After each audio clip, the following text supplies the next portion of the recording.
Good morning, everyone. Welcome to another episode of Empower Yourself Through Conflict. My name is Ayesha Mcgueda. I am a coach and organizational consultant. I forgot for a moment who I was. I'm a coach and organizational consultant at the Purposeful Path in Toronto, and I'm joined by my colleague, Shannon O'Neill. And I am a co-founder of T.L.E, the Lived Experience Wellness Center, and I do conflict coaching for families and for workplaces, also in Toronto. So thank you all for joining us today. We are moving forward in our series on boundaries, something that a lot of people, including myself, find difficult sometimes to implement. So these are very helpful, even for me, to talk through some of this stuff. So today what we're going to be talking about is boundaries in difficult conversations. Before we get started, we're going to do a land acknowledgement. We acknowledge that our collective work takes place in settler communities on traditional Indigenous territories across what is known as the province of Ontario. We hold and honor the 46 treaties and other agreements that cover these territories and respectfully acknowledge First Nations, Métis, and Inuit people who are the traditional carers of these lands, as well as our responsibilities to meaningfully contribute to the well-being of the lands and the freedom, rights, and protections of all Indigenous people and all people in our shared community. And we stand in solidarity with Indigenous communities that every child matters. So sending our gratitude. For today's episode, Shannon, talk us through a little bit about what we're going to be talking about. We are going to be focused on a conflict de-escalation skill, but more conflict de-escalation and conflict resolution mindset, and giving some guidance on how to remain in that space. Absolutely. And key factors in that are some of the things that we talked about in our last episode, which is around self-awareness and knowing that boundaries are a transferable skill. They're a learnable skill. So don't feel like if you don't feel skillful today, that doesn't mean that you can't learn those skills, and tap into what you already know, because that inner wisdom is there. And we know that because we're connected to our core values and to our core elements, our body, heart, mind, and spirit, that give us these little messages all the time. Maybe you get a little clenching of the jaw when you're in a particular situation, or you can't sleep the night before you have a big meeting. Those are indicators that maybe we need to do a little deeper dive on something, so we do have the confidence to be able to move through it. So let's go into, Shannon, talk to us about what are actually conflict de-escalation skills and how can having them benefit us in difficult conversations. Yeah, how do boundaries support conflict de-escalation and resolution, right? And we can have both internal and communicated boundaries. We're going to focus more on our internal boundaries today. And this is presuming, of course, that we've done all the self-awareness work, and that is incredibly difficult to do. So just a reminder that if you're still in the self-awareness part, like, getting support for it is very beneficial and helpful. So assuming you've done all your self-awareness work, or you've done the self-awareness work and you're ready to start having these difficult conversations from and you're framing you from grounded mindset, a balanced mindset, or even moving from this idea of reactivity or sabotage to synthesizing and to coming from a sage mindset. Mm-hmm. And when we're, ideally we can prepare for these difficult conversations, but we've all, life doesn't work in a linear way. So there's also spontaneous, difficult conversations that occur. I think we can all relate to that. Mm-hmm. So the focus being that these difficult conversations, the first thing to pay attention to is the tone and the tenor of the conversation. What's the language being used? Always, never. Is there hostility or coarse language and swearing? Are you being gaslit? And gaslighting simplify in the most simple form is an example would be I go to Ayesha and I say, hey, that really hurt my feelings or that really upset me. And you say, Oh, no, it didn't. You were fine.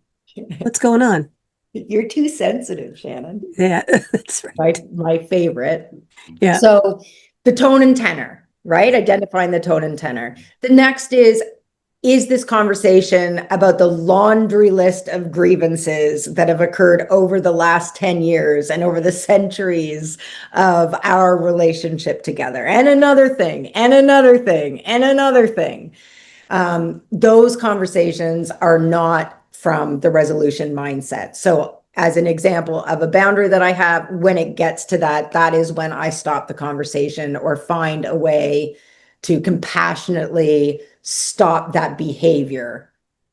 Timing is so important for difficult conversations. Like if things are already stressed at home, I'm probably not going to engage in a difficult conversation. If we're on our way to some special occasion, I'm going to try to stay away from difficult conversations. If I'm about to go into an important work meeting, I am not going to start a difficult conversation. And the acronym HALT, if I'm hungry, angry, lonely, tired, I'm going to try to stay away from the difficult conversations. And then, Ayesha, you identified this. Another thing to keep in mind personally is, what is the purpose of this difficult conversation for me? What am I hoping to achieve? But those are kind of the top four to be aware of when you are in or planning to have a difficult conversation. And the purpose one, I think, is really key in terms of grounding and balance because it's very easy to get caught up in the cycle of reactivity when you're emotionally flooded or overwhelmed in a moment.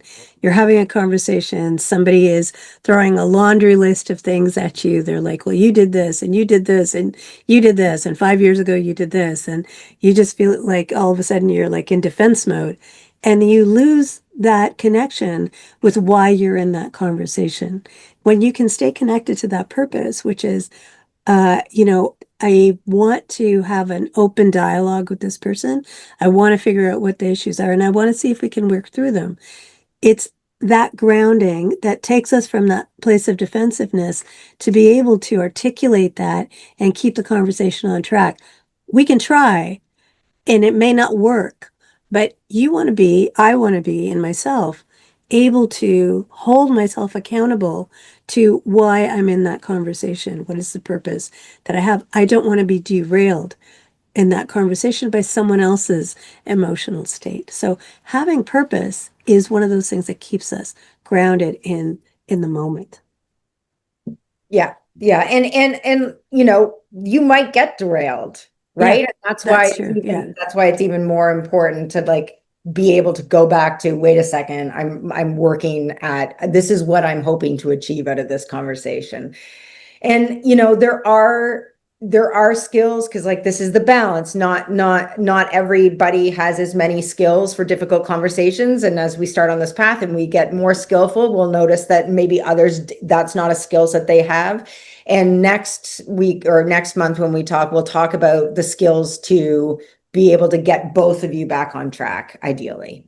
Yeah, communicating in these difficult conversations. That'll be our focus in the next episode for sure. Yeah. Um, Which requires us to be mindful. That's right.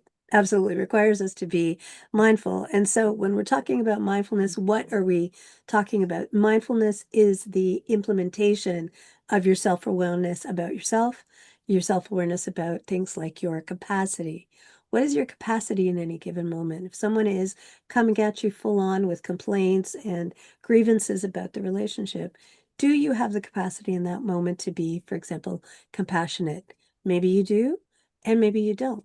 And that's a place where you can implement for yourself. This is where I'm going to take a pause. You say to that person, you know what? I need to step away from this conversation, but I will come back to you. Let's take it up again at another time. So having the capacity to be able to make a choice in the conversation is very important. When we're able to choose compassion, what is that person experiencing? What are they feeling? How can I how can I connect with them even though they're in this very defensive or offensive place? I mean, offensive meaning they're targeting or attacking on their side because they're trying to protect themselves. Mhm. How can I be compassionate in that situation? Maybe connecting with, have there been situations where I've been like that, right? Can I connect with that emotion or that experience so that I can be compassionate for them? Yeah, yeah. Do I have space for my perspective and do I have space for their perspective? And Yeah, that's the curiosity piece, right? right. Yeah. So can we be compassionate and can we be curious? Yes. Yeah. And being curious it really is, we were talking about this earlier, is the antidote to judgment. That's right. Yeah. Yeah. So my question, like, why are you behaving like that? Versus like, I'm really curious, what are you feeling? What is generating this behavior? Like, I want to understand because clearly you're upset and that matters to me, and I want to figure this out. Yeah, absolutely. And that curiosity goes both ways. It's an external inquiry and it's also an internal inquiry, right? So when you're in that moment and you're getting reactive, you're feeling emotional, it's also to be able to connect with yourself and say, okay, why am I feeling this way? What's happening with me? Having that curiosity to ask someone a question, why do you feel this way?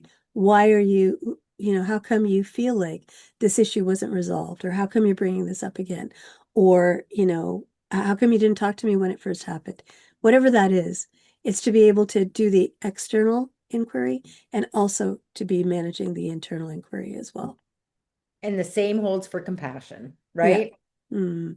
Yeah, and that's a good point. That's a good point, is we have to be compassionate with ourselves as well as being compassionate with other people. Now, let's say I don't have the capacity to be compassionate. I don't have the capacity or the skill set to ask those curious questions. Mm. And I'm self-aware and I know this, I'm mindful. The best skill to use at that moment is to take space. Yeah. Um, that the space could be 5 minutes, the space can be 3 days, the space can be 2 weeks. The difference between taking space and avoidance is that when you take space, you are doing the internal work to determine what it is that you need to do to move forward in that relationship. And that may end with like some really strong boundaries about how far you let them into your orbit. Or it may Yeah. end with like, hey, what I noticed about myself is that I get really upset because of this. And it really doesn't have to do with this person. It's more about my history of being around this behavior. And I want to do some work to be able to stay grounded so that I can actually hear this person's perspective about what's going on for them. Yeah, absolutely. I think that you've hit on a lot of key aspects of what it means to be present in a relationship and in a difficult conversation and how we can show up for ourselves and for others. It being having boundaries and having emotional regulation is the key way to show up for yourself and to show up for somebody else in a difficult conversation. Because if both people are going off the rails, then nobody's showing up for anybody, right? Mhm. If even you can hold yourself in that space of compassion and emotional regulation for your own self, then that's a big thing. That is a Yeah. big thing. Yeah. And yeah, again, resolution and restoration is not necessarily an event. It can be a process, Yeah, I love that. just as it was a process Absolutely. probably to be in these conflicts, Yeah, get that's right. there. Yeah. So recognize that it is also a process to get out of it, and Yeah. just continue to take one step forward. One way to take one step forward or some guidance on like how to start this process of resolution mindset is to start in low stakes situations. Mm, Low stakes meaning a lower stake out in the world with somebody that you just have, an acquaintance with, and you're not emotionally attached to it, but also low stakes in the relationships where there is conflict about something that really you're not emotionally attached to. Start understanding yourself and using these questions like, am I able to be compassionate? Am I able to be curious? And do I have the skills to ask those curious questions? Start doing those in the lower stakes situations to build your confidence and trust in yourself, but also to build the confidence and the trust in the relationship that these are skills that you will be using in difficult conversations. Yeah, that's a great point. I love the fact that you're talking about resolution as a process. Conflict is also a process. Mhm. Resolution is also a process. And when we are really attached to outcomes, I want to resolve this right away. I want this to be taken care of. I don't want to, continue to fight about this. We are attaching ourselves to a particular outcome. And when we focus more on what is the skill that I'm developing, how can I allow myself to have grace for myself and for the other person, then it doesn't have the same it doesn't have that same kind of debilitating impact. It's then something that I can work through this. I've got the skills. I know how to handle this. And then it's fine. You're able to deal with those situations more effectively, even when you get thrown off, even on the conversations you get derailed. You're able to recover quickly. Those derailments happen less frequently, and you can stay on track. And Shannon, what about debriefs? Debriefing is so important. It's one thing to be doing, like you can do it when you're taking space, right? It's like I need to debrief what's going on with me in Yeah, this difficult conversation or in this conflict with this person from somebody, like whether that's me, whether that's you, Ayesha, this is what you do in your work, this is what I do in my work. And it is a gift that we give ourselves because it allows us to continue to move forward and get unstuck. yeah, absolutely. So that's what we're talking about when we're talking about debriefing is the importance of community and being able to uh, process our experiences and our emotions outside of that conversation with someone that we trust and also with someone that we have permission to speak about it with. If it's someone that's in our circle, someone who has a relationship with the person that we have conflict with, we want to make sure that we are being mindful about the impact of what we're talking about on the relationship of the other person as well. So just having permission to have those conversations is really key. The other thing that's beautiful about the debriefing is that we're normalizing that we have difficult conversations with That's people. right. Yeah, And absolutely. Yeah. there's nothing to be ashamed of. There's nothing to be avoidant of. Like it is something to face in yourself and in your relationships. And once you start doing that, the quality of your relationship with yourself and the quality of the relationship with others just increases. Yeah. Absolutely. So the more you do it, it's a practice. And as I say, practice makes permanent. That's what we want to do here is we want to build the skills. We want to help you execute them. We want to give you the kind of tools that you need to be able to manage difficult conversations or engage in difficult conversations in a way that's effective and that's skillful and that gets you to keep moving.